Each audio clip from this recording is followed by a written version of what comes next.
Hello everyone, আজকে আমি যে ভিডিওটা করব এটা বেনারস ট্যুরের আমার সেকেন্ড আর থার্ড দিন একসাথে রয়েছে। সেকেন্ড দিন আমরা গেছিলাম এলাহাবাদ, মানে বর্তমান প্রয়াগরাজে।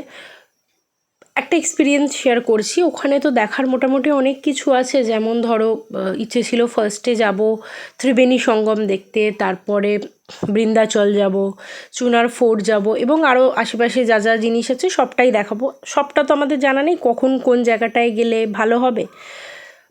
ঘুরতে গেলে বলে না, যদি তোমাদের ড্রাইভার দাদা খুব ভালো হয় তাহলে সেই ট্যুরটা ভীষণ সুন্দর হয়, কিন্তু আমাদের সাথে সেই জিনিসটা ঘটেনি। আমরা বেনারসের যে ড্রাইভার দাদাকে পেয়েছিলাম একদমই ভালো ছিল না। জেনারেলি কারোর সম্বন্ধে এতটা নেগেটিভ রিভিউ দিই না, কিন্তু এখানে দিতে বাধ্য হলাম, কারণ আমরা বলেছিলাম ফার্স্টে ত্রিবেণী যাব, কিন্তু উনি বললেন যে না, ওটাও বিকেলে নিয়ে যাবেন। ফার্স্টে আমাদের নিয়ে চলে গেলেন চুনার ফোর্টে।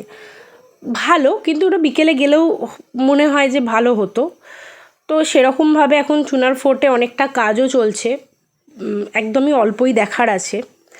তারপরে আমাদেরকে নিয়ে গেছিলো বৃন্দাচল মন্দির লাস্টে, মানে যখন যে জায়গাটায় নিয়ে যাচ্ছে তখন সেই মন্দিরটা হয় বন্ধ হতে যাচ্ছে, সেই টাইমে হয় বন্ধ হয়ে যাবে, অথবা সেই মন্দিরটা বন্ধ আছে। আরও কয়েকটা জায়গা বন্ধ, কাজ চলছে বলে আমাদের নিয়েই গেল না। পরে আবার যখন আমাদের পরে কেউ গেছে আমাদের চেনাশোনা, তারা বলছে না আমরা তো এই জায়গাটা গেছি, আমরা তো ঢুকেওছি, আমাদের থেকে জাস্ট এক সপ্তাহ পর গেছিলো। বলছে না, তারা তো বলছে যে না খোলাই আছে, এরকম তো বন্ধ ছিল না। তো এক্সপিরিয়েন্সটা সত্যিই খুব খারাপ হয়েছিল। তো তোমাদেরকে বলবো, তোমরা যখন ঘুরতে যাবে অবশ্যই দেখবে তার মানে বোঝা তো যায় না সবটা, বাট তাও মানে সেই যে একটা ভাইবস রয়েছে সেইটা খুব মিস করছিলাম ঘুরতে গিয়ে। যে অ্যাকচুয়ালি এমন এমন জায়গায় নিয়ে যাচ্ছিলো, হয় সেটা বন্ধ, নয় সেটা বন্ধ হচ্ছে, একটা হুড়োহুড়ির মধ্যে, মানে কি বলবো, একদমই ভালো ছিল না যিনি ড্রাইভার দাদা ছিলেন। প্লাস আমাদের যখন লাঞ্চের টাইম এসে গেছিলো, আমরা বলেছিলাম যে এবার আমরা লাঞ্চে যাই, আমাদের তো লাঞ্চ করতে হবে। বলছে না, আমরা একটা খুব ভালো রেস্টুরেন্ট আছে নিয়ে যাবো। তো ওনাকে ভরসা করে আমরা বসেছিলাম। তো বললো বেশিক্ষণ লাগবে না, 15-20 মিনিট লাগবে। তো 15-20 মিনিটের জায়গায় প্রায় 1 ঘন্টা, 1.5 ঘন্টা, 2 ঘন্টা মাঝখানে প্রচুর রেস্টুরেন্ট আমরা ক্রস করেছি। আমরা এখানে না না, এখানে ভালো নয়, চলুন না, বলে 1.5 ঘন্টা 2 ঘন্টা পর প্রায় নিয়ে গেছে।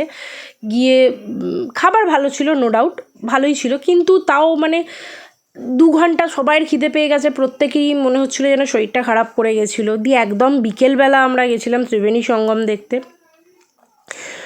মানে পড়ন্ত যে রোদটা ছিল। তো ঠিক আছে, এইটা তো সবসময়ই ভালো লাগে, এর আগেও যখন এসেছিলাম ভালো লেগেছিলো, সবটা দেখেওছি। তো যে লঞ্চে যে দাদা ছিল উনি ভালো করেই ঘুরিয়েছে, কিন্তু তার উল্টো দিকেই একটা হনুমান মন্দির ছিল। যখন আমরা গেছি তখন মন্দিরটা বন্ধ।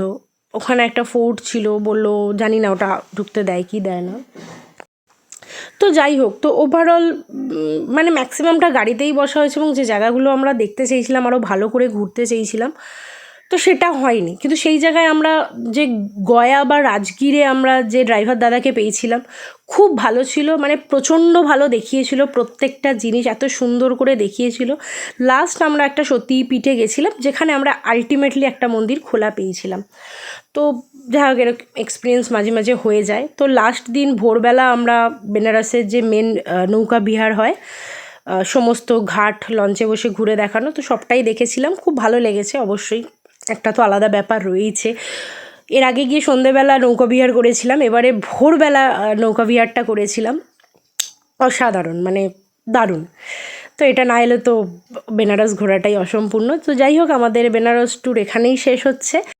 পরের বারে আবার আসার ইচ্ছে রইল, এবং আশা করছি পরের বারে আরও ভালো করে ঘুরতে পারবো। তো যাই হোক, ভিডিওটা এতটাই। বাই।